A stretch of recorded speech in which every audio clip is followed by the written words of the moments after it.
하나님께서 저와 여러분에게 주시고자 하시는 은혜의 말씀의 제목은 따라하겠습니다. 선한 목자. 선한 목자라고 하는 제목으로 말씀 전하기를 소원합니다. 이 말씀을 읽고 듣고 보는 가운데 성령 하나님의 폭포수와 같은 은총이 저와 여러분들 심령 가운데 넘쳐날 수 있기를 존귀하신 예수님의 이름으로 간절히 축원합니다. 요사이 취업 문제로 한국은 아주 심각하다고 들었습니다. 한국의 경우 우리 젊은이들이 젊은이의 그 실업률이 최대 200만 명에 육박한다고 하니까 참으로 큰일이 아닐 수 없습니다. 나라를 위해서 저와 여러분이 기도할 때라고 생각을 합니다. 사실 우리가 나라가 있어야 저와 여러분들도 외국에 나가도 이렇게 대접을 제대로 받습니다. 나라가 국력이 약하면 어디 가도 우리가 대접을 제대로 받지 못합니다. 생각해 보십시오. 지금 본문에는 없는데 이번에 깜짝 제가 놀랐어요. 우리 한국의 그 20살 전후에 있는 사람들이 축구를 했는데 그 중국에서 아마 개최했던 것 같아요. 우리가 우승을 해갖고 우승컵을 탁 들고 거기다가 발을 딱 올리고 사진을 촬영을 했는데 그걸 가지고 중국 사람들이 뭐 자기들을 모욕을 했대나 어쨌대나 그래갖고 사과를 안 하면은 뭐 축구 협회에다가 무슨 제소를 한대나 어쨌든 그래서 결국은 그 20살 되는 청년들이 그 중국 사람들한테 가서 사과를 다 하고 그리고 또 국가적으로도 또 사과를 하고 그리고 더 나가서 그 20살 되는 그 아이들 사기를 다 꺾어놓고 축구 옆에 있는 사람들이 그냥 한 사람들 야단을 치고 그걸 보면서 이게 지금 뭐 하는 건가 그런 생각을 했어요. 여러분 만약에 미국이 그렇게 했다 그러면 중국이 그렇게 했을까요? 일본이 만약에 우승해서 거기다 발을 올려놨다 그러면 중국 사람들이 그렇게 했을까요? 아마 못할걸요?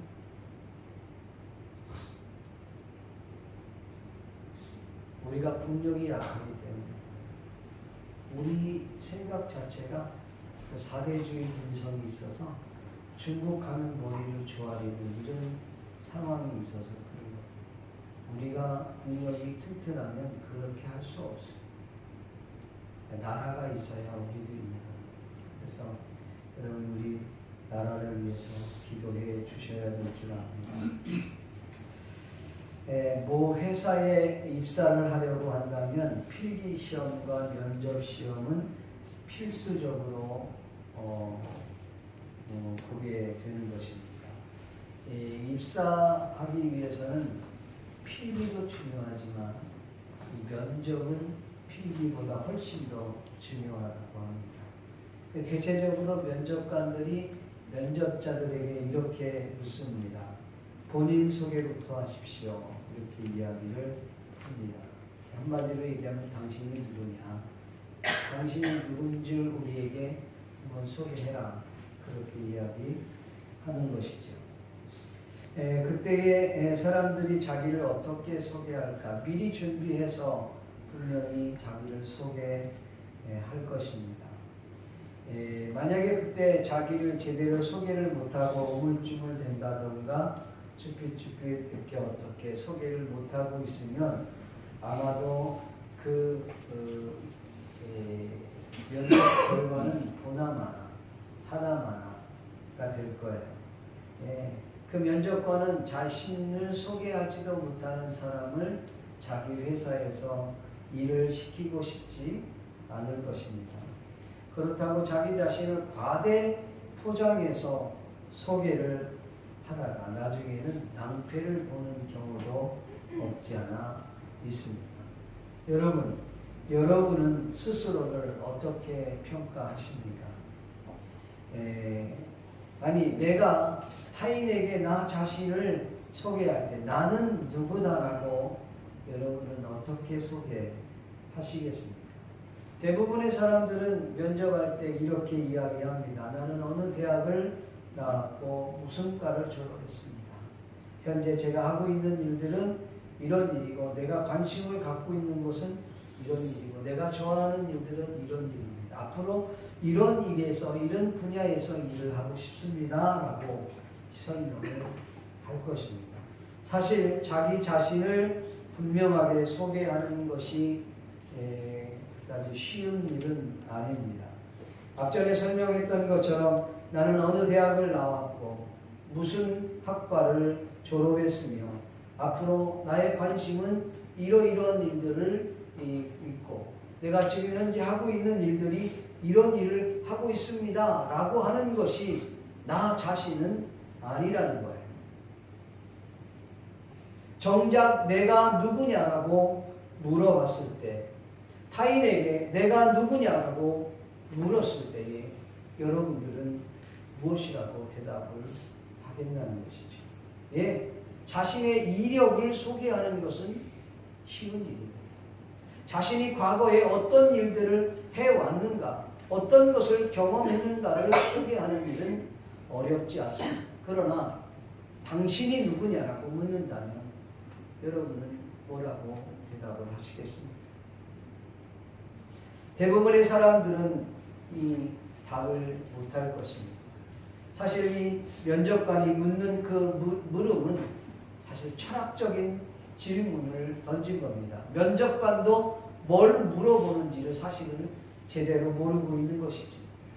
철학적인 질문을 던지는데 사람들은 자신의 이력이나 소개하고 아니면 자신이 경험했던 자신의 과거를 소개하곤 합니다. 그것은 어떻게 보면 자신의 겉모양을 소개하는 것입니다. 자신의 스펙만을 이야기하는 것이라고 보는 것이죠. 오히려 면접관은 이렇게 물어야 정확할 것입니다. 당신의 이력을 소개해 보십시오. 아니면 현재까지 당신이 경험했던 일이 무엇인지를 소개해 보십시오. 아니면 물론 그 면접하면서 물어보겠죠.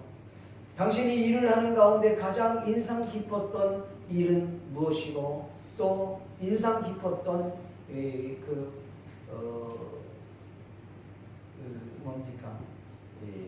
획득을 얻었던 성과를 이루었던 것들은 무엇이냐라고 물을 수 있겠죠. 일을 하면서 보람됐던 일들은 어떤 일인지, 가장 인상 깊었던 일들은 뭔지, 아니면 당신이 지금 하고 싶은 일은 뭐고, 만약에 당신이 우리 회사에 들어온다고 하면 당신은 어느 부서에서 일하겠느냐라고 물을 수 있겠죠. 그러나 당신은 누구냐? 당신 자신을 소개하라. 그 말은 어떻게 보면 철학적인 질문. 여러분에게 철학적인 질문을 한번 던져보고 싶습니다. 당신은 누구십니까? 예전에 우리가 수련회나 이렇게 놀러 가면 그 청년들이 뚜뱅 둘러 모여서 이렇게 박사를 맞추면서 당신은 누구십니까? 그렇게 물어봐요. 그럼 나는 아무개 이렇게 얘기하죠. 근데 자기 이름 얘기한 거지 본인을 얘기한 것이다. 여러분 자신은 누구라고 설명할 수 있겠습니까? 아마 면접관이 저에게 그렇게 묻는다면 저는 이렇게 대답을 했을 것입니다. 저는 죄인입니다. 난 예수님을 믿는 사람이기에 의로운 사람이기도 합니다. 아마도 이렇게 대답하면 분명히 회사에서는 합격을 못했을 것입니다. 질문 자체가 잘못된 질문이기 때문에 그렇습니다. 이처럼 인간은 이렇게밖에 자기 자신을 소개할 수밖에 없는, 이렇게 대답할 수밖에 없는 존재가 인간입니다. 당신 누구냐? 묻는다. 가장 정확한 대답은 나는 죄인이다. 오늘 본문 요한복음 10장에는 예수님께서 스스로 자신을 소개하셨는데 정말 놀랍게도 인간이 도저히 이해할 수 없는 말씀을 하셨습니다. 그것 때문에 오히려 예수님께서는 사람들에게 돌에 맞아 죽을 뻔한 그런 경험을 오늘 성경에서는 소개하고 있습니다. 그렇다면 예수님께서 자기 자신을 어떻게 소개하고 있을까?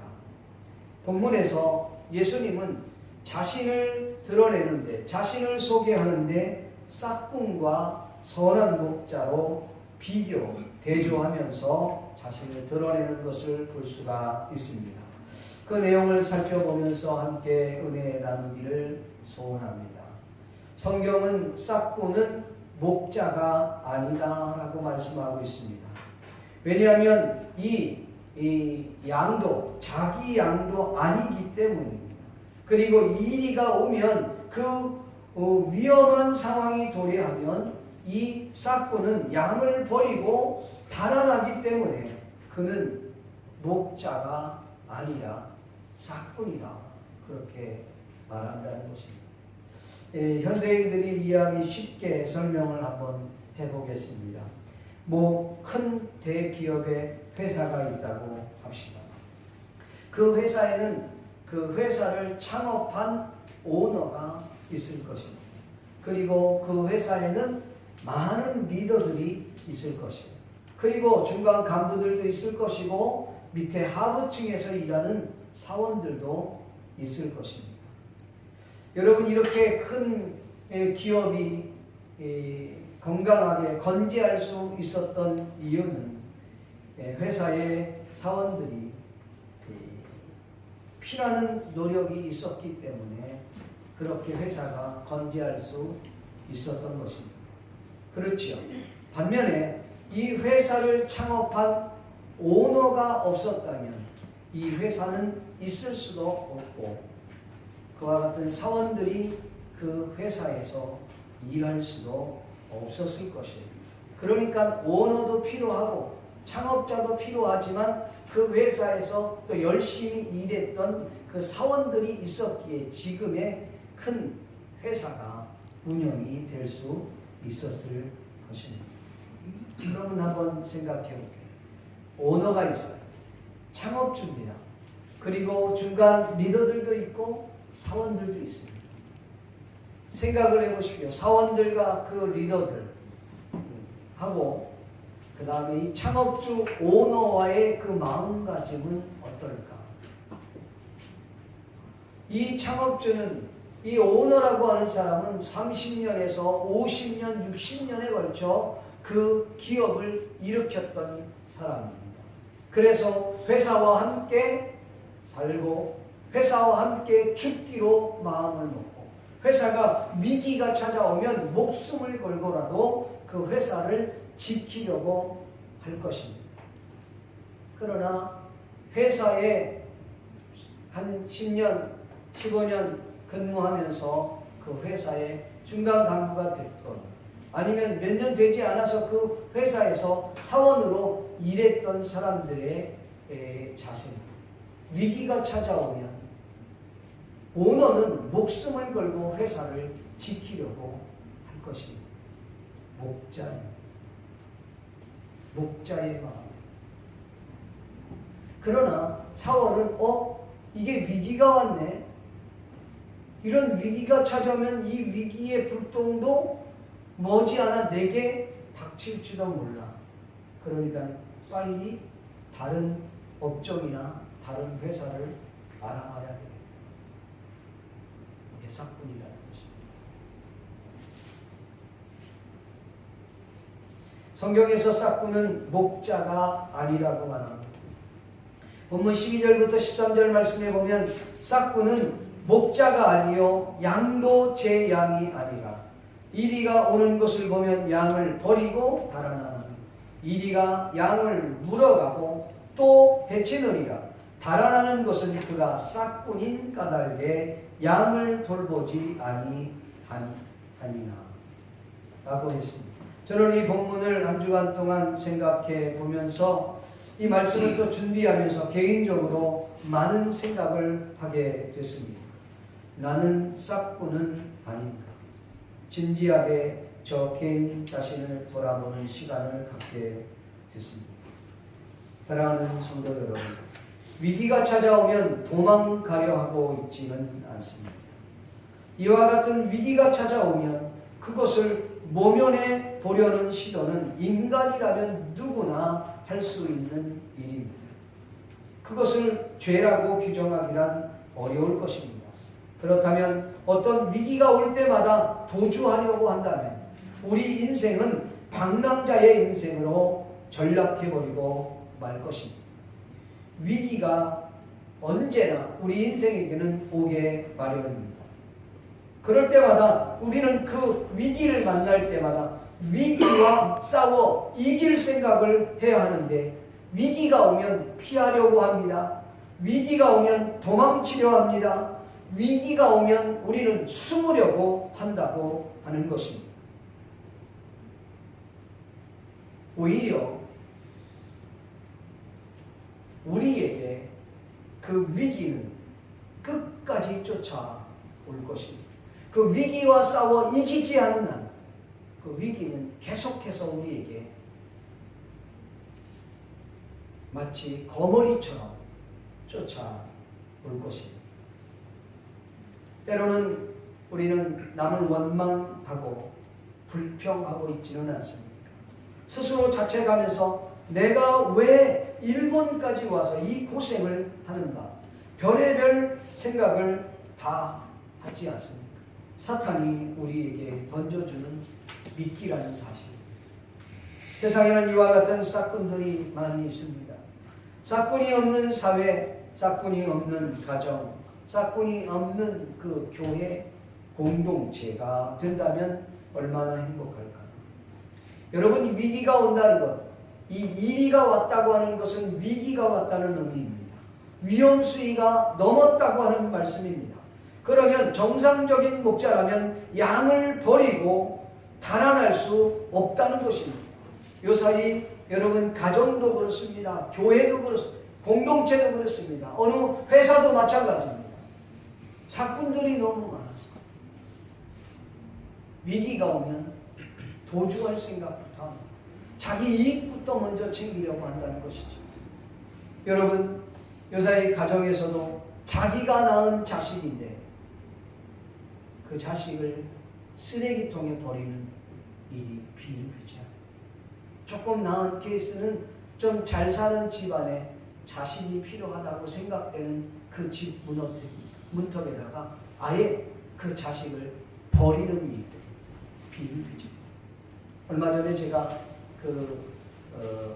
CGN TV를 통해서 목사님이신데 그 목사님은 이렇게 깐난 아이 있잖아요. 아이를 이렇게 바구니에다가 버린 아이들을 주워다가 그 데려다가 키우는 목사님.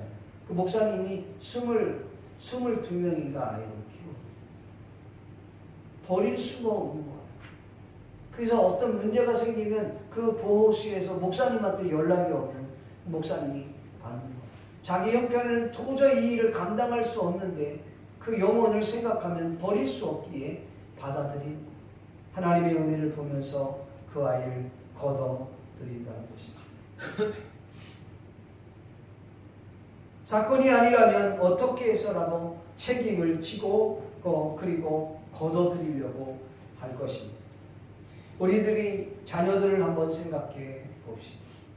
여러분의 자녀들이 만약에 이 일이 사탄에게 물어뜯기고 상처가 나서 마음과 육체가 완전히 피투성이가 되어 그냥 피범벅이 되어서 그리고 아우성치면서 살려달라고 애걸복걸하면서 우리에게 요청하는데 우리는 그 소리를 들은 척만 척하고 아예 자신의 이익을 따라서 자신의 이익 때문에 모른 척하고 그를 방관하고 있다면 우리는 분명 싹군임은 확신합니다. 여러분의 자녀는 영적으로 건강합니다. 그 아이들의 울음소리가 들립니다. 아니, 오늘 저와 여러분의 영적인 건강은 어떠신지 한번 돌아봅시다. 여러분, 사탄은 우리에게 매일같이 속삭입니다. 너의 그 문제는 너만이 해결할 수 있는 거야. 그렇지 않습니다. 그런데 사탄은 그렇게 속삭이죠. 그래서 사람들은 그 문제를 해결하기 위해서 동분서주하며 계속해서 어디론가 가서 뭔가를 해결해 보려고 하는 것이죠. 한국의 경우는 바깥으로 외부로 자꾸 돌면서 기도원으로도 가고, 요새는 여러분 카페가 얼마나 많습니까? 커피숍이 좋은 커피숍들이 얼마나 많습니까?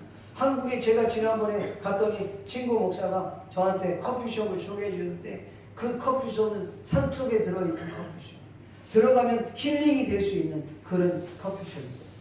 근데 이런 게 수도 없이 많다는 거예요. 여러분 기억해 두십시오. 커피숍에 여러분의 몸을 담궜다고 해서, 여러분 세상 사람들과 교제를 나눈다고 해서 그 문제가, 영적인 문제가 해결될 것으로 착각하면 그것은 오산입니다. 그건 망상입니다. 그것은 허상에 불과합니다. 절대로 해결될 수 없습니다. 어떻게 해결되느냐? 주님 안에 들어올 때만이 가능합니다. 주님이 우리 보입니까? 주님이 우리 안에 눈에 보입니까? 하나님이 세워진 하나님의 공동체 안에 영적으로 우리의 삶을 나누고 교제하고 서로를 돌아보고 격려하고 위로하고 치유하는 그 공동체 안에서 해결할 수 있다고 하는 사실 깨달아야 합니다. 물론 공동체 안에 들어오면 상처도 있습니다. 그러나 상처도 받지만 그 안에서 치유가 있다는 사실 여러분 아셔야 될 줄로 믿습니다. 사랑하는 성도 여러분, 사랑의 공동체를 떠나서 영적인 문제를 해결하려고 방황하는 일을 이제 끝낼 수 있기를 주의 이름으로 축원합니다. 어떤 사람은 현재 위기를, 그 위기와 그 고통을 피하려고 합니다. 도망치려고 합니다. 도주하려고 합니다. 또 어떤 사람은 열심히 자신의 일에 대해서 완전히 일에 몰두해서 마치 그 영적인 문제는 없었던 것처럼 뒤로 넘기려고 합니다. 그러나 그건 잠깐은 그 위기에서 도망칠 수 있는 것 같이 보일 수 있습니다. 그러나 망상이에요. 허상이에요. 절대로 그 위기는 도망가지 않습니다. 저와 여러분이 싸워 이기지 않는 날 도망가지 않습니다. 우리가 이겨 넘어가야 된다. 믿기를 주의 이름으로 축원합니다. 사랑하는 성도 여러분, 사탄은 싹군입니다. 사탄의 소리에 귀를 기울이면 나도 모르게 싹군이 되는 것입니다. 자, 그렇다면 예수님은 과연 어떤 분이실까? 예수님께서 분명히 자기 자신에 대해 말씀해 주시고 있습니다. 7절 말씀에 보면, 그러므로 예수님께서 다시 이르시되 내가 진실로 진실로 너희에게 말하노니, 한번 따라합시다. 나는 양의 문이라. 나는 양의 문이라. 좀 더 크게, 나는 양의 문이라. 나는 양의 문이라. 아멘. 8절에도 내가 문이다 라고 말씀하고 있어요. 이 양의 문이라고 하는 말은 무슨 말일까? 정확하게 말하면 이 양의 우리의 문이라는 말이에요. 여러분, 우리가 있잖아요. 네? 그 양의 우리가 있는데 그 우리의 문이라는 말이에요. 다른 표현으로 얘기하면 본인 스스로가 양의 문이라는 것은 선한 목자다라고 하는 표현을 두고 하는 말입니다. 팔레스타인에서는 보통 볼 수 있는 일이라 그래요. 소규모의 그 목장에서 밤을 지낼 때에 그 양의 문에 문짝이 없다고 합니다. 우리는 있지만 문짝이 없다는 거예요. 그래서 그 목자가 그 문짝 없는 그 문에 자신이 들어누워서 이렇게 양이 들어오고 나가도록 그렇게 한다는 것입니다. 그래서 목자를 통하지 않고서는 누구든 양의 우리를 넘나들 수 없다는 것을 예수님은 익히 아셨기에 본인이 내가 양의 문이라, 선한 목자다라고 말씀하고 있는 것입니다. 그러면 예수님께서 양의 문이라고 한다면 그 문으로 들어오고 나가면 어떤 혜택을 받을 수 있을까요? 오늘 본문 9절 10절 말씀을 보니 이렇게 말씀하고 있습니다. 우리 같이 한번 9절 10절 말씀을 읽어보도록 하겠습니다. 시작. 내가 문이니 누구든지 나로 말미암아 들어가면 구원을 받고 또는 들어가며 나오며 꼴을 얻으리라. 도둑이 오는 것은 도둑질을 하고 죽이고 멸망시키려는 것뿐이요 내가 온 것은 양으로 생명을 얻게 하고 더 풍성히 얻게 하려는 것이다. 아멘. 오늘 여기 보니까 이 문, 내가 문이니 누구든지 나로 말미암지 않고서는, 예수님으로 말미암지 않고서는 구원을 얻을 수 없다는 말이에요. 그러니까 그 예수님의 문으로 들어가면 구원을 받는다는 것입니다. 뿐만 아니라 들어오고 예수님께 들어오고 나가는 그에게 꼴을 준다는 것입니다. 양에게는 꼴을 준다는 말이에요. 먹을 걸 준다는 것이지요. 여러분, 도둑이 오는 것은 죽이고 멸망시키고 도둑질하고 그런 것이 도둑이 하는 일이라면 예수님은 양에게 생명을 주고 더 풍성히 얻게 하시는 분이라는 것입니다. 여러분, 생명을 얻고 더 풍성히 얻는다는 표현을 다른 말로 얘기하면 구원을 받는다는 거예요. 구원을 받되 그 구원을 받고 그 구원의 풍성한 은혜를 잊는다라고 하는 말을 하고 있는 것입니다. 여러분, 풍성히 얻는다라고 얘기하면 대부분의 사람들은 그게 믿는 사람이든 믿지 않는 사람이든 간에 이 풍성히 얻는다, 혜택을 받는다라고 하면 그걸 꼭 물질과 연관시키는 경향이 있습니다. 이 말도 틀리지는 않습니다. 예수님을 믿으면 물질적 축복을 받습니다. 건강의 축복을 받습니다. 그러나 그보다 더 큰 풍성한 축복이 영적으로 있다는 사실을 우리는 알아야 해요. 주님으로부터 받는 그 놀라운 은혜와 그 혜택이 있다는 사실을 알아야 합니다. 지난 금요일 날인가요? 제가 잠깐 언급한 일이 있는데, 세상 사람들이 얻을 수 있는 영적인 축복은 세상 사람들은 얻지 못하지만 하나님 믿는 사람들이 얻을 수 있는 축복이 있다는 겁니다. 성경에는 그 요한복음 14장 27절에 우리에게 언급하고 있는데, 평안을 너희에게 준다 그렇게 표현하고 있어요. 이 평안을 너희에게 주노니 이런 표현을 하고 있는데, 거기 내용에 보면 이 평안은 세상이 주는 것 같지 아니하고, 내가 주는 평안은 세상이 주는 것 같지 아니하고 그랬어요. 그러니까 세상에서도 평안을 주는구나 라는 거예요. 그러니까 단어는 평안, 같은 단어예요. 평안인데 이 세상이 주는 평안과 예수 그리스도께서 주시는 그 평안, 단어는 같지만은 이 평안의 그 근원, 근거, 그것이 어디로부터 오느냐에 따라서 그 평안의 그 질적인 내용이 완전히 달라진다는 것이죠. 세상이 주는 이 평안을 다른 말로 표현하면 편안입니다.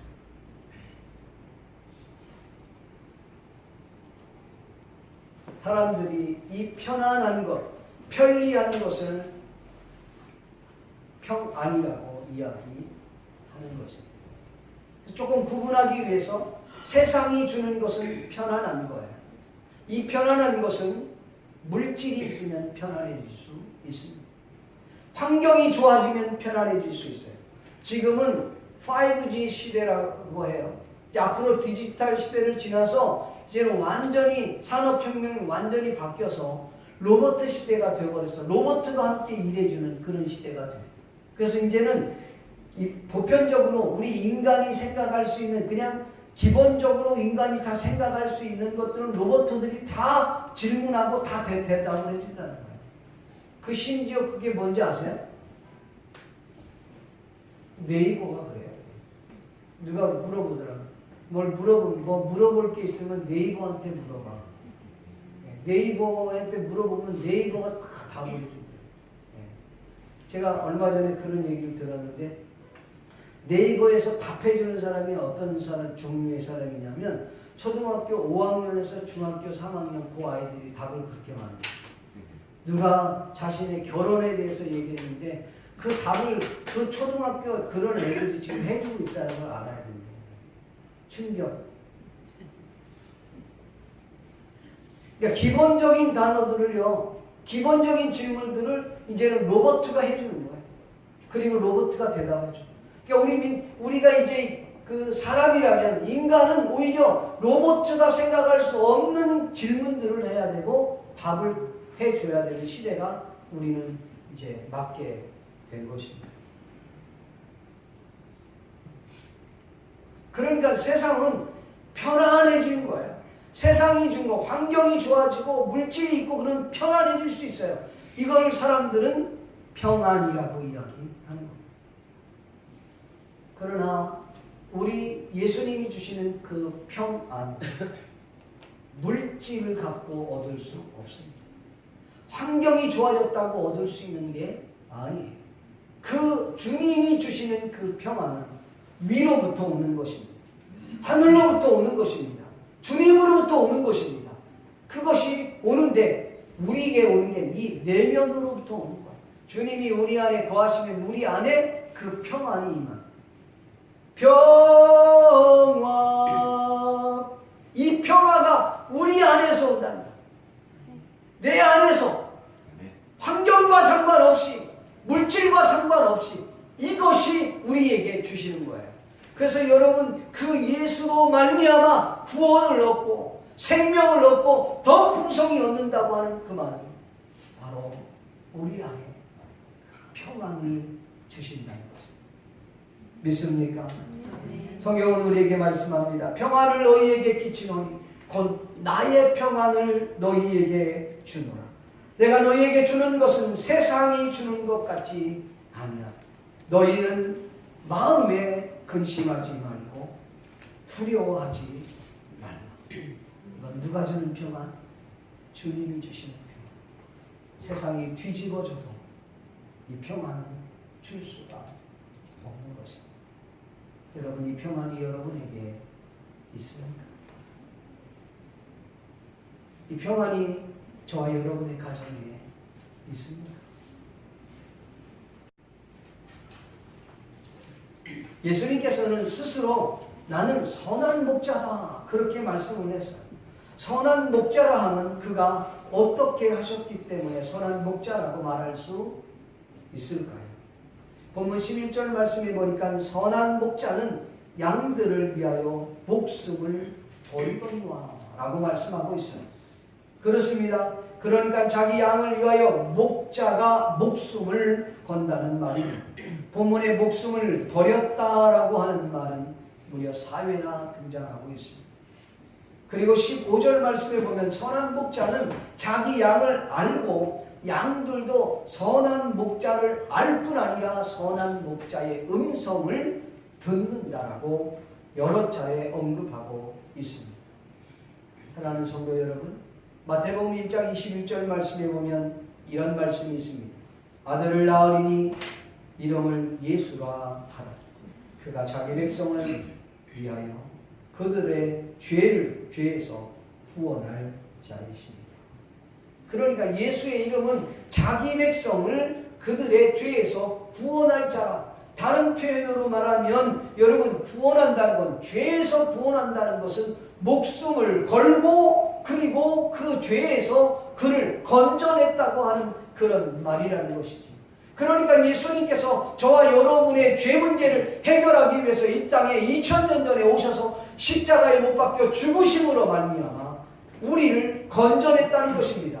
예수님이 우리를 구원해 주기 위해서 자신의 목숨을 던져버렸다는 거예요. 자신의 목숨을 버려버렸다는 것입니다. 이게 바로 선한 목자의 표상이라는 사실입니다. 여러분, 예수님이 우리를 구원하기 위하여 십자가에 못 박혀 죽으셨다고 하는 이 사실을 여러분 믿습니까? 그 예수님이 우리를 구원하기 위해서 그렇게 하셨다면 오늘날 저와 여러분이 예수 믿는 것을 대충 예수님을 믿으면 안 돼요. 주일날 이걸 지켜야 되냐 말아야 돼, 이것 때문에 여러분 지금 고민해서는 안 된다는 거예요. 야, 이거 헌금해야 되냐 말아야, 이것 때문에 고민하는 부분이 아니라는 거예요. 여러분, 목숨을 걸어야 예수님을 믿을 수 있는 겁니다. 이게 여러분 예수 믿는 길이에요. 그게 제자의 길이에요. 제자 훈련 대충 받을 수 있는 게 아니에요. 그래서 제자 훈련을 대충 받을 것 같으면 아예 안 하는 게 좋아. 하다가 많을 필요 뭐 있어요? 아예 안 하다가 완전히 왕창 중창 우장창 부서진 다음에 그때야 예수님을 붙잡는 거죠. 왜 여러분 이렇게 어리셨습니까? 여러분, 목숨을 걸고 가세요. 그러면 문제가 해결됩니다. 목숨을 걸고 여러분 사업을 해보세요. 그러면 뭔가 되는 거예요. 목숨을 걸고 주님을 매달려 보세요. 그러면 하나님이 일하신다는 사실. 한 가지를 보면 그 다음까지를 볼 수 있어요. 그 사람이 어떻게 신앙생활을 하느냐를 보면 여러분, 그 사람의 일상을 금방 볼 수가 있어요. 여러분, 예수님이 우리를 위해서 목숨을 바치셨어요. 선한 목자와 이 싹군과 비교할 수가 없는 것이죠. 싹군은 위기 상황이 발생하면 언제 도망칠지, 어떻게 이 위기를 모면할까? 내 양이 이리에 이 사탄에게 물려서 물어뜯겨갖고 죽든 말든 피투성이가 돼서 살려달라고 애골복골하면서 그렇게 아우성치는데도 상관없이 자신의 이익을 위해 도망치는 자가 싹군이에요. 싹군. 그러나 선한 목자는 다릅니다. 자신의 목숨을 버리는 자, 그가 선한 목자라는 사실 믿기를 주의 이름으로 축원합니다. 예수님은 사탄과 싸워 우리를 구원해 주신 줄로 믿습니다. 성경에 보면 창세기 3장 15절에 이렇게 말씀합니다. 내가 너로 여자와 원수가 되게 하고 내 후손도 여자의 후손과 원수가 되게 하리니 여자의 후손은 내 머리를 상하게 할 것이요. 여자의 후손이 누구냐면 예수 그리스도예요. 예수 그리스도가 이 뱀의 머리를, 사탄의 머리를 상하게 할 것이요. 너는, 그 뱀은, 사탄은 그의 발꿈치를 상하게 할 것이라. 이 발꿈치를 상하게 했다는 말은 예수님께서 십자가에 못 박혀 죽으셨다고 하는 말을 상징하고 있는 것입니다. 그러나 우리 주 예수 그리스도께서는 3일 만에 다시 부활하신 줄로 믿습니다. 그래서 죽은 자의 첫 열매가 되신 겁니다. 죽은 자의 첫 소망이 되신 것입니다. 죽은 자의 첫 기쁨이 됐다고 하는 사실 믿기를 주님의 이름으로 축원합니다. 여러분, 싹군과 선한 목자는 완전히 비교가 되는 거예요. 싹군은 사탄이에요. 선한 목자는 우리를 구원해 주신 예수 그리스도이신 줄 믿습니다. 그 예수 그리스도신 전능하신 하나님이십니다. 성경은 예수님은 우리에게 영생을 주시고 그분의 손에서 우리를 빼앗을 자가 없다라고 성경은 말씀하고 있습니다. 요한복음 10장 28, 9절 29절 말씀에 보면 내가 그들에게 영생을 주노니 영원히 멸망치 아니할 것이요 또 그들을 내 손에서 빼앗을 자가 없느니라. 그들을 주신 내 아버지는 만물보다 크시매 아무도 아버지 손에서 빼앗을 수 없느니라. 아무도 아버지의 손에서 우리를 빼앗을 수 없는, 사탄도 빼앗을 수 없다는 말입니다. 예수님은 자기 자신이 아버지와 하나라고 말씀하고 있습니다. 여러분, 이 말은 유대인으로서는 도저히 납득할 수 없는 말입니다. 지금으로 말하면 갑자기 누가 나타나더니 내가 하나님이다, 내가 하나님과 동등한 자다라고 말하는 것과 같습니다. 그것도 철저하게 하나님을 신뢰하고 있는 그 하나님을 신봉하고 있는 자들 앞에서 내가 하나님이야 라고 말하는 것과 같다는 것이죠. 그러면 그들이 뭐라 그럴까요? 이런 거 완전 미친놈이구나 그렇게 말하든가, 아니면 이런 미친놈 같은 놈은 돌에 아주 쳐 맞아도 싸 하고 돌을 들어서 그를 쳐 죽이려고 할 것입니다. 여러분, 그런데 참 이상하지 않습니까?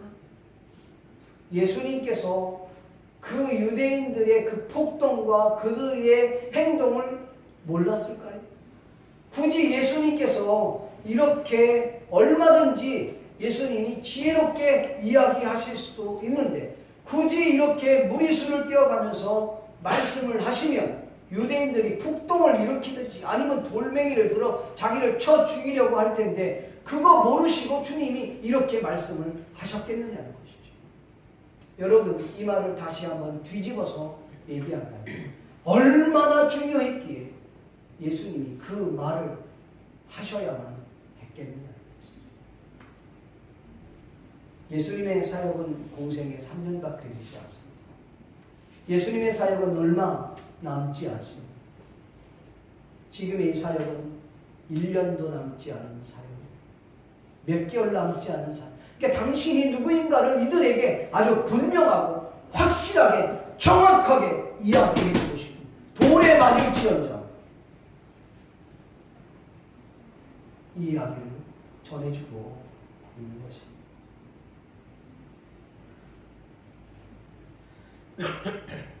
여러분, 오늘 본문 이후에 사실 우리가 다 읽지 않았습니다만 요한복음 10장 그 후반부에 가면 이런 말이 있습니다.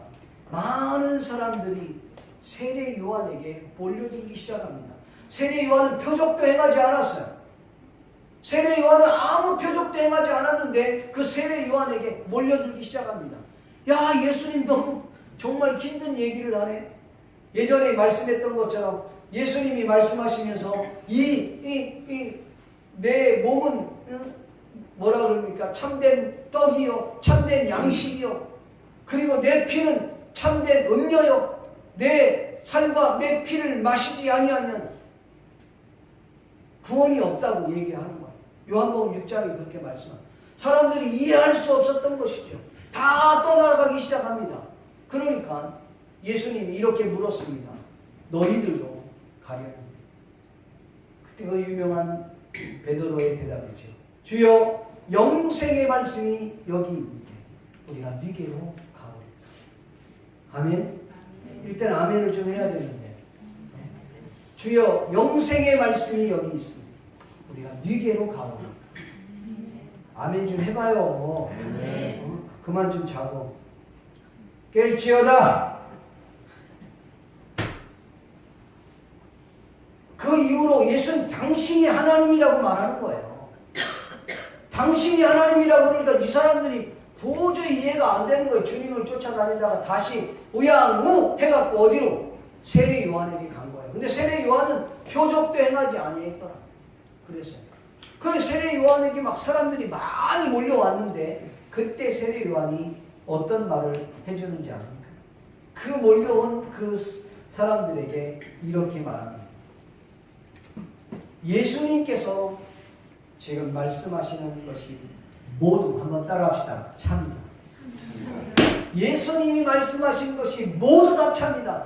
그가 하나님의 아들이고 하나님이라는 말이 맞다라고 얘기를 해주는 거예요. 믿습니까?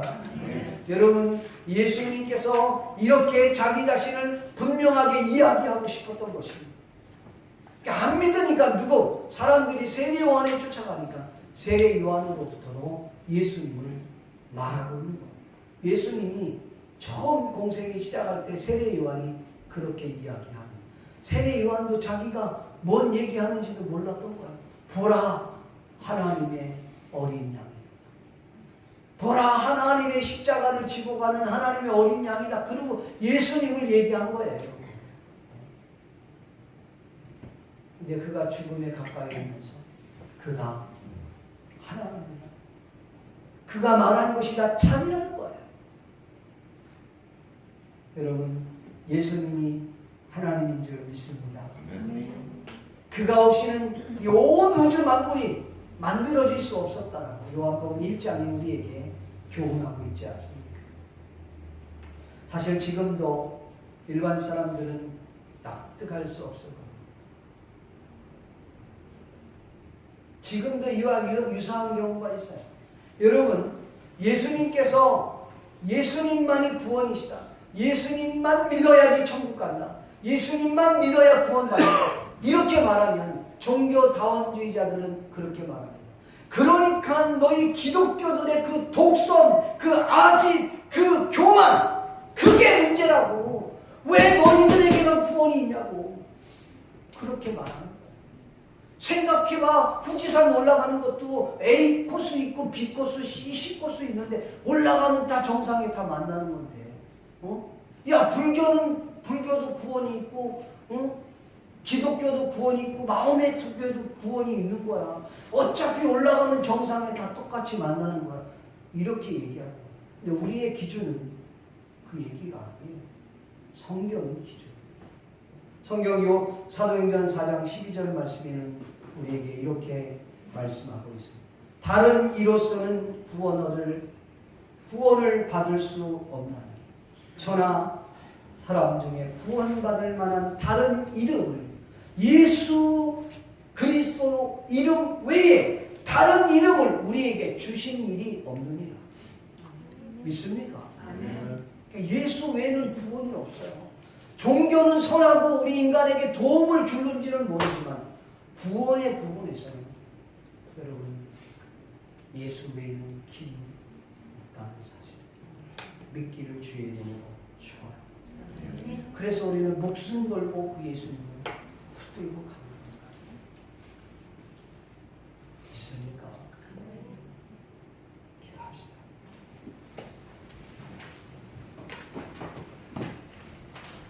이 시간 말씀을 생각하면서 선한 목자이신 주님을 묵상하면서 하나님, 나의 영혼을 수고하시오.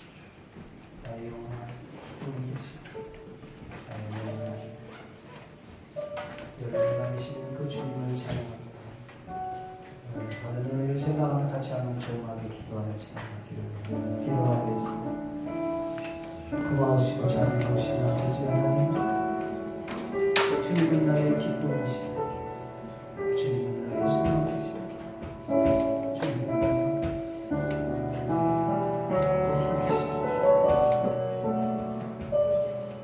아버지 하나님,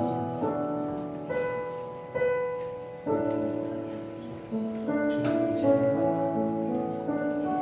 목숨 걸고 주님을, 목숨 걸고 주님을, 목숨 걸고 주님을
시간 같이 한 번만 더 기도합시다. 하나님, 나를 위하여 목숨 걸어주신 그 주님을 찬양합니다.